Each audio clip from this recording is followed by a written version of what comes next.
យុទ្ធសាស្ត្រប្រើប្រាស់អាវុធជាប្រភេទយន្តហោះគ្មានមនុស្សបើកឬក៏ drone Shahed ដែលមានតម្លៃថោករបស់អ៊ីរ៉ង់ក្នុងការប្រយុទ្ធជាមួយនឹងសម្ពាធថ្លៃៗរបស់អាមេរិកកាន់តែទទួលបានផ្លែផ្កាជាដុំកំភួនកងឆ្មាំបដិវត្តន៍អ៊ីស្លាមអ៊ីរ៉ង់អះអាងថាយន្តហោះ drone Shahed 136ដែលមានតម្លៃត្រឹមតែ$20,000នៅក្នុងមួយគ្រឿងបានហោះបុកយន្តហោះឆ្លូបយកការអាមេរិកដែលមានឈ្មោះថា E3 Sentry ចំនួន2គ្រឿងដែលនៅក្នុងមួយគ្រឿងមានតម្លៃជាង$500លានឲ្យរងការខូចខាតស្ទើរតែទាំងស្រុងនិងមិនអាចជួសជុលបានឡើងវិញនៅឡើយShahed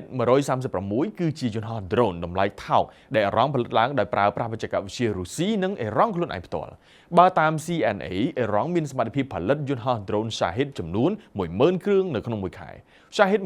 136អាចហោះបាននៅក្នុងចម្ងាយរហូតដល់ទៅ2,000គីឡូម៉ែត្រនិងល្បឿនប្រហែលជា185គីឡូម៉ែត្រនៅក្នុង1ម៉ោងវាអាចបំពាក់ក្បាលគ្រាប់នៅក្នុងទម្ងន់50គីឡូក្រាមជាមួយនឹងសមត្ថភាពហោះបុកកំទេចគោលដៅតែម្ដងជាក់ស្ដែងនៅក្នុងការបំផ្លាញយន្តហោះ E3 Sentry នៅមូលដ្ឋានទ័ពអាកាស Prince Sultan នៅក្នុងប្រទេសអារ៉ាប៊ីសាអូឌីតកាលពី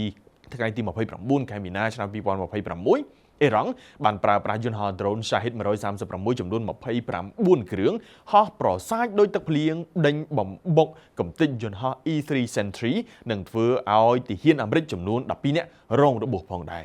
ក្រៅពីបំផ្លាញយន្តហោះ E3 Sentry និងបណ្ដាលឲ្យទាហានអាមេរិករងរបួសហើយនោះយន្តហោះ drone Shahed 136ក៏បានបង្កការខូចខាតដល់យន្តហោះចាក់សាំងនៅលើអាកាសនិងប្រព័ន្ធខែលការពារដែនអាកាសដ្ឋានរបស់អាមេរិកផងដែរបើតាម